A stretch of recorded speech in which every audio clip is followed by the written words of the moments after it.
So I was at my convocation yesterday, and clearly I have posted some of the candid shots. You can check my profile for it, and I'm officially a master's biotech grad. So yay!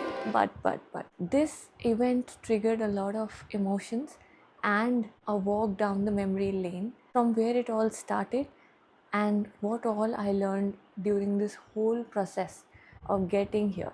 And trust me, there have been quite a lot of revelations.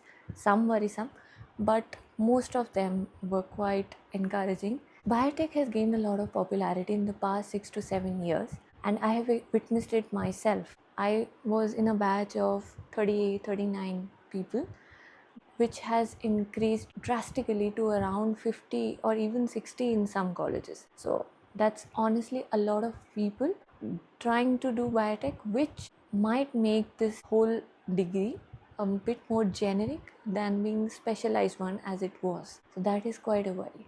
This creates a lot of pressure on the job market.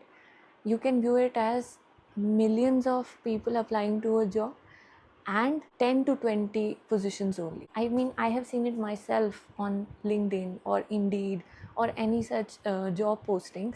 One job posting attracts around 500 to 600 people applying for that one position. I mean, that's quite a competition that we are in. But where there is worry, hope prevails. Biotech has always astonished me to the endless possibilities that it offers. Lots of options to choose from.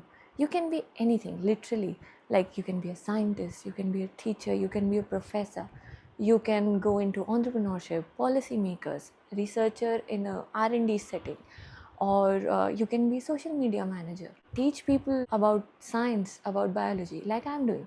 Next is the advent of AI. So AI plus biotech, endless potential across all fields, whether it is healthcare, tech, or even engineering for that matter.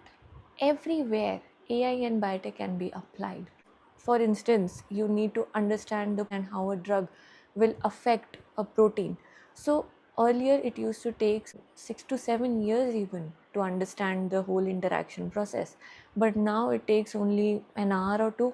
Finally, it makes me so proud to be part of a scientific community where knowledge is applied in the best of public's interest. So I hope that I can contribute in it in some or the other way. And this degree has been so far the best experience that I could have ever gained.